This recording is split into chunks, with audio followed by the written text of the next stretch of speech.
Bienvenue à bord, attachez vos ceintures, mettez-vous à l'aise, mettez-vous au chaud, prenez un bon petit café et on va passer les 15 prochaines minutes ensemble. Hello les gars, comment ça va bien? Je suis trop contente. C'est mes genres de vidéos préférées, parce que je parle en fait. Nous sommes le 23 novembre aujourd'hui, ce qui veut dire que je suis ici depuis 3 mois et 5 jours exactement. Donc je voulais faire un big update quoi, parce que depuis le dernier update, c'était écoulé quoi, au moins 2 mois en fait. Et j'en ai fait des choses. Pour raconter un peu des petites anecdotes parce qu'il m'arrive des trucs ici, j'ai pas les mots. Attendez, j'ai les lèvres sèches, je vais aller mettre du baume à lèvres. Voilà, parfait. J'ai envie de faire un peu genre les pour et contre d'être ici depuis que je suis arrivée. Genre un peu les trucs un peu genre marrants. Je sais pas ce qu'on voit là dans le retour caméra. Ma chambre est un peu un bordel parce que ce matin j'ai passé mon permis de conduire, mon code. Vous verrez du coup dans la vidéo de la semaine prochaine. Déjà je pense que l'un des trucs les plus traumatisants c'était quand j'ai crevé un pneu de la voiture et que et le père et la mère étaient en voyage. Qui était genre 19h. J'étais avec Martin toute seule et j'ai crevé. Je suis encore genre sans mots depuis ce passage parce que vraiment c'était un sketch. Moi, appeler l'assurance et le truc de réparation pour qu'ils viennent changer ma roue, un bordel. Déjà, je vais rappeler quand même parce que finalement il y a des gens qui regardent mes vidéos et qui sont pas forcément que de ma famille ou de mes amis. Donc pour rappel, je suis au pair ici depuis 3 mois à Chicago, dans une famille où je m'occupe d'un petit garçon de 10 ans. Les gars, je sais même pas si je commence par les pour et les contre. Allez, en fait, c'est pas vraiment des pour et des contre. C'est genre les différences que j'ai notées. Dire des choses positives sur les États-Unis. Mais que j'avais déjà dit un peu la dernière fois, les gens ici, ils te manquent pas de respect. J'ai rarement vu un manque de respect. Les gens sont gentils. Les personnes qui klaxonnent dans la... Encore une fois, j'insiste sur ça, mais c'est vraiment traumatisant en France en fait. Ah oui, un truc bizarre qui m'a fait trop bizarre au début. Ils te rangent tes courses, tu vas faire tes courses, tu passes à la caisse et ils passent les courses. Et là t'es là, tu veux prendre tes courses et les mettre dans les sacs en fait, ce qui est normal. Non, je vais les faire pour toi. Je suis là en mode... Mais y a pas besoin en fait, je sais faire mes courses. Ici, ils te rangent tes... Enfin, c'est comme ça en fait, ils te rangent tes courses et... Alors par contre, ils te donnent 50 sachets. Hein. Moi, je suis la productrice, je pourrais te mettre un plein entier d'un mois de courses dans 2 sacs.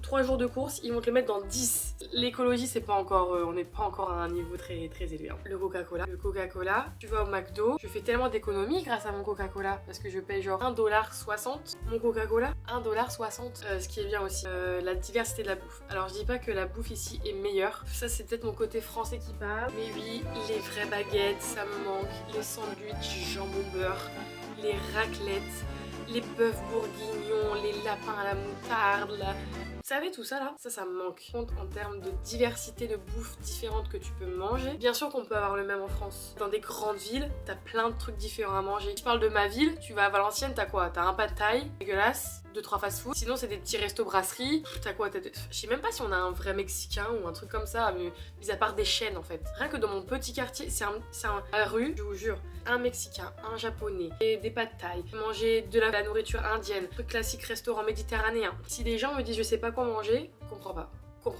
Ah oui, aussi. Ce qui coûte le plus cher quand t'es au resto, c'est l'alcool. Ok, on est d'accord. Ça fait mal. Déjà, on se plaint en France là, qu'on paye genre 8 balles un cocktail. Si un verre d'alcool, c'est genre 11, 12, 13 balles. Et en fait ici les restos ils sont BYOB, Bring Your Own Beverage. Les restos tu peux apporter ta tease, tu peux apporter ton alcool ou tes boissons ou ce que tu veux. Parce qu'en fait comme il y a beaucoup d'écoles ici, beaucoup d'églises, les restos n'ont pas l'autorisation de vendre de l'alcool. Donc pour ouvrir, alors la logique, ne demandez pas la logique, ça c'est aussi un truc américain. La logique ils connaissent pas, ok? Alors la logique c'est qu'ils peuvent pas avoir une licence pour vendre de l'alcool mais les gens peuvent ramener de l'alcool. On voit à chaque fois des restos où on peut ramener nos propres bouteilles, comme ça au moins on va payer notre bouteille genre 15 balles au supermarché et on boit autant qu'on veut pendant notre resto en fait. Forcément que je vais aimer ici, c'est la diversité des paysages. Et que si j'avais pas fait cette expérience, si j'étais pas ici, jamais j'aurais pu rencontrer mes copines actuelles que j'ai rencontrées ici. En fait. J'ai des amis du monde entier. C'est quand même plutôt sympa, non? C'est ça qu'on oublie des fois. C'est qu'en France, la plupart des gens vont être français en vrai. Mais ici, on oublie qu'il n'y a pas que des Américains en fait. C'est tellement de populations différentes. Rien qu'aujourd'hui, là, je suis allée passer mon examen là, de conduite là. On voit, tu vois les passeports passés, Tunisie, Brésil, Mexique, Europe. Mais c'est un truc de ouf. Hein. C'est pour ça que je suis super contente d'éviter les Français. Parce que du coup, je rencontre vraiment des gens. Même des Américains. Hein. Ça, on va parler après aussi. Parce qu'il y a des... Okay. C'est pour pratiquer mon anglais, ok. J'ai fait quelques petites dates, histoire de pratiquer mon anglais. Papa, maman, mon frère, ma soeur, on se calme. Tout va bien. On souffle un peu, d'accord, pour la suite de cette vidéo. Ok, c'est un gros warning. Je parle déjà trop et j'ai boire un... Je vais me préparer un café et je reviens après, ok. Je vous regarde. Ne bougez pas. I'm back. Est-ce que j'ai déjà bu la moitié? Oui. Et bon. Passons maintenant au côté un peu négatif. Les poignées de porte et les pommeaux de douche. Oui, on va parler. Est-ce qu'on va vraiment parler des poignées de porte et des pommeaux de douche? Oui. Pourquoi tourner? Je comprends pas. Baisser. Genre, les poignées ici sont super chiantes et les pommeaux de douche. S'il y a bien un truc qui manque en France, c'est pommeaux de douche où tu le prends et tu te douches. Ici, les pommeaux de douche sont collés. Donc en fait, je suis là tel un tourniquet, tel un poulet rôti qui cuit sur sa truc de cuisson là, sur sa tige là, pour mouiller tout mon corps à chaque fois en fait. Et si je veux pas mouiller mes cheveux, c'est quasiment impossible. C'est quasiment mission impossible. Genre ici, les trucs qui sont collés comme ça. Genre là, je vous montre le mien. Le mien, il est collé comme ça. C'est-à-dire que je dois vraiment tourner. Tu détaches pas pour laver ton corps ou bien rincer tes cheveux. C'est une galère. Je prends des douches ici de 25 minutes pour rincer correctement mes cheveux et tout le bordel. Pourquoi je buvais pas de café avant? Je comprends pas parce que c'est tellement bon. Mais aussi, me demandez pas pourquoi, comment ça se fait que mes cheveux ils ont autant poussé ici. Voilà, par contre, il est temps aussi que j'achète le coiffeur parce que j'ai une racine. Une racine. Kimberly qui a pas fait ses cheveux depuis 10 ans quoi. Désolée Kimberly, mais merde. Des sacs plastiques pour tout. Vous savez que même quand tu vas acheter de la viande, donc t'as l'emballage sous vide de la viande, ce qui est logique. Il arrive à la caisse, ils te remettent la viande dans un sac plastique. Pourquoi? Il est déjà emballé sous vide le bazar. Premier jour que je suis arrivée ici, c'est de nettoyer la cuisine. Punaise, elle est où l'éponge? Les gars, pas d'éponge. Ils utilisent du chip sheet là, du truc pipi, avec du papier essuie-tout. Pourquoi vous faites ça? Pourquoi vous n'utilisez pas une éponge que vous utilisez genre pendant une semaine et vous la changez? On consomme des rouleaux de papier toilette, de papier sopalin. Pareil, micro-ondes, je te dis, micro-ondes, t'as une cloche à micro-ondes là. Mais une cloche pour pas que ça explose. Non, pourquoi acheter une cloche à micro-ondes quand tu peux à chaque fois mettre un papier essuie-tout au-dessus de ton assiette? Attendez, on va s'asseoir un peu plus confort. Ah, mais pas mieux là. Asseyez-vous confort. Ah punaise, asseyez-vous confort. J'ai un peu marre d'être debout derrière là. Ce que je disais là, papier toilette pour tout, du papier. Enfin, l'écologie ici, ils connaissent pas. Pas la plus verte de la planète, la voiture. Ils utilisent la voiture pour tout et n'importe quoi. Ils utilisent la voiture pour aller jeter des poubelles, poster un colis qui est juste au bout de la rue. Pourquoi vous faites ça? Je comprends pas. Autre sujet, les conversions, c'est un enfer pour moi. Vous dites adieu aux centimètres, mètres, kilomètres, kilogrammes, même l'heure. AM, PM, mais alors là, les inches, les pounds, les cups, ici ils cuisinent avec des cups. Ah, et les miles, ok? Je te dis un mile, 1 kilomètre, mais non! Un miles, c'est genre 2,2 km. Donc au début, je me disais, ah, 2 miles, tranquille, je peux y aller à pied. 5 km à pied. Ici, alors pourtant, je suis quelqu'un de très speed. Je sais prendre le temps pour des choses. Ici, les gens n'ont pas le temps. Et c'est là qu'on va en venir au date. On m'appelle en bas. Toi, bougez pas, je reviens. Oh punaise, les gars, est-ce que je suis vraiment partie genre 3 heures? Je pense que c'est parce que j'avais envie d'éviter de parler de mes dates ici, peut-être. Parce qu'il faut que j'en parle. Parce qu'en vrai, il y a plein de choses à en dire dessus. Progresser à mort en anglais, en fait. Mais on va dans des lieux bruyants. Quelqu'un va me parler là, y a pas de souci. Et comprendre l'anglais quand il y a du bruit, ton cerveau après il est grillé. Même pour les restos ils ont pas le temps. Nous on va au resto, qui est déjà de 1 on est en retard. Eux ils sont pas en retard. Il faut commander direct. What? Attends, mais assis-toi, prends l'ambiance de la salle, apprécie le menu qui t'est proposé, après débat sur ce que tu vas prendre. Puis déjà, enfin tranquille, prends un verre. Déjà ici les apéros ça n'existe pas. Ici tu passes à table directement. En 1 heure, même pas, le resto il est clôturé. Après, il faut aller boire un verre. Ils font genre 15 milieux différents, mais il reste une demi-heure. Quand même un américain qui m'a dit, le premier date, les américains sont très directs. Je fais des plans à 3. Gros, qu'est-ce que tu me racontes là avec tes plans à 3? Qu'est-ce que je peux dire après sur mes dates? Après j'en ai pas eu 50 hein. Aucun sujet de tabou. Putain, cette vidéo elle part encore dans tous les sens. J'avais dit que je disais les pour et les contre. Là je suis en train de dire des pour dans les contre dans des pour. C'est n'importe quoi. Ce qui est cool des fois et pas cool. Parce que tu te retrouves du coup avec des gars qui te disent qu'ils font des plans à 3 donc bon. Mais aussi tu te retrouves avec des gars qui sont hyper ouverts et avec qui t'as vraiment des discussions construites. Alors dans les dates ils sont très généreux. Pas avec mes dates que j'ai eu en France. C'est quand même certains mecs qui fait bah on fait moitié-moitié. Alors ok y a pas de souci.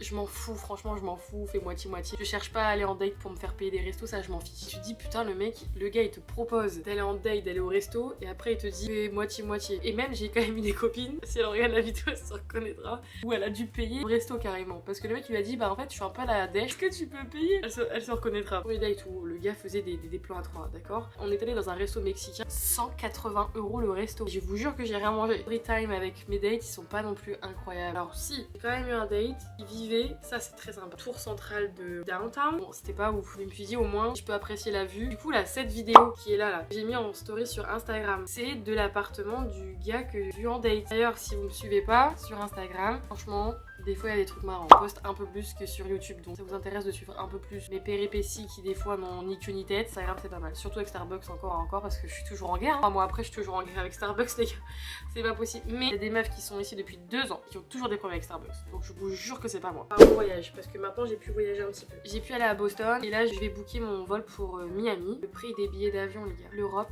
est tellement bien pour ça. Tu voyages à Rome, tu vas à Budapest, tu vas en Espagne, tu vas en Grèce. 40, 50 balles aller-retour. Si vous avez pas vu ma dernière vidéo sur Boston, je vous la mets là d'ailleurs. 216 € mon billet d'avion. Franchement surtout les week-ends, j'ai quasiment pas vu de vol à moins de 100 €. Il n'y a pas de valise cabine. Hein. Si tu fais pas gaffe à ton argent quand même un minimum, bah, tu peux vite retrouver un peu ric-rac en fait. Parce que c'est pareil, tu sors beaucoup. Si t'as pas de date pour te payer les restos, déjà à chaque fois ils te rajoutent les taxes. Donc, ouais, tu te dis ah ça va, tu vas payer par exemple 12 balles ton repas. Finalement à 12 balles t'ajoutes les taxes, tu vas arriver autour de 14, 15 balles. Et après t'ajoutes les tips 18, 19, 20 balles en fait finalement. Donc finalement à chaque fois tu penses payer un prix, et pour les taxes tu ne le sais jamais à l'avance. C'est la surprise. Et sinon comment je me sens toujours ici, bah, c'est que je kiffe toujours autant déjà de 1, si ce n'est pas plus, parce que c'est pas que je vis comme une locale, quasiment, parce que j'ai des amis, que ça soit étrangers ou américains, je fais des choses que j'aurais pas fait si j'étais simplement touriste ici. J'ai ma petite routine, j'ai mes petites habitudes, donc ça c'est parfait. Mon anglais c'est incroyable à la vitesse où j'ai évolué. Pareil hein, même parler par message, tu vois les petites expressions, peur d'aller pousser la porte d'un magasin et d'y aller, j'ai pas peur d'aller parler à des gens. Ou demain c'est Thanksgiving, on va vivre une expérience quand même qui est vraiment cliché des États-Unis, et le jour d'après Thanksgiving c'est le Black Friday, et alors là les gars, il va falloir la ralentir la Marjo là. Forcément la seule chose qui est assez frustrante pour moi, c'est que tout ça j'aimerais le partager avec ma famille de France et mes amis de France. Je parle quasiment tous les jours à ma famille, à mes amis très proches. Déjà ça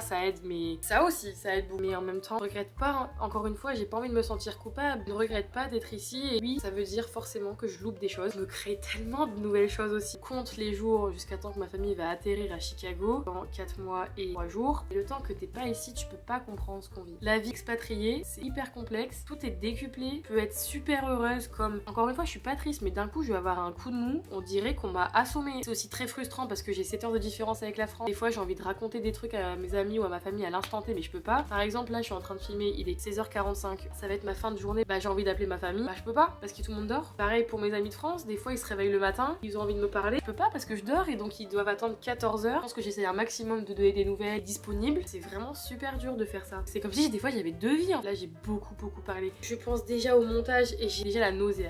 Ah bah oui, c'était pas du mytho. Hein. J'ai vraiment la nausée là. Je suis au bout du rouleau, les gars. Si vous voyez pas, la vidéo doit sortir dans 10 heures et je suis toujours dessus. Voilà, c'est génial. Si vous voulez partir tout seul, rien que 3 jours en voyage, foncez. Si vous voulez claquer votre vie là pour aller autre part, foncez. Trouver un travail à l'étranger. Franchement les gars, restez pas dans votre zone de confort quoi, c'est pas possible. Il y a forcément du négatif, mais si j'étais restée en France par exemple, il y aurait forcément eu du négatif aussi. Parce que j'étais arrivée à un stade où, passionnée par mon travail, ça en devenait trop. Ouais, j'étais dans ma zone de confort, je voyais mes amis, j'allais à la salle, je voyais ma famille, je voyais ma grand-mère plusieurs fois par semaine. Toutes les semaines la même chose. Savoir des personnes qui m'envoient des messages sur Instagram disant comment t'as fait? Ben juste je l'ai fait en fait. Pour l'instant ça fait 3 mois. Je reste 1 an, d'accord? Ben je me pose toujours la question de rester 2 ans ou pas. Alors là, je sais que ça va... Là, cette vidéo, elle va faire grincer des dents, mais ma famille, là, j'imagine déjà ma famille en mode qu'est-ce qu'elle fait la zine sur les réseaux là? Comme mon journal intime public, pas comme si je racontais toute ma vie, presque. Ça va faire grincer des dents parce que je sais que ma famille s'attend à ce que je rentre au bout d'1 an. Pour l'instant, je sais toujours pas. C'est tellement l'expérience d'une vie et je pense de plus en plus à étendre parce qu'on a la possibilité d'étendre une 2e année. En tout cas, j'espère que vous avez kiffé cette vidéo avec moi. Je vise pas à devenir connue sur les réseaux sociaux, mais forcément, c'est beaucoup de travail aussi pour moi. C'est une passion certes, mais c'est aussi beaucoup de travail ce que je fais pour partager tout ça. Puisque ça me passionne, j'ai envie aussi d'être un peu soutenue. Donc, n'hésitez pas si ça vous a plu à partager la vidéo, à liker et à commenter aussi parce que ça peut me donner un peu de la visibilité. Et aussi vous abonner parce que bon on n'est pas beaucoup pour l'instant ici, je sais qu'il y a beaucoup de monde qui regarde mes vidéos en scred là. Abonnez-vous, que j'ai pas de notification avec votre nom, d'accord? Je sais pas qui me suit, et anonyme. Suivez-moi sur Instagram aussi, pour ceux qui sont déjà là, qui sont pas sur Instagram. J'espère que vous avez passé un bon moment avec moi et je vous dis à dimanche prochain. Ciao, bye.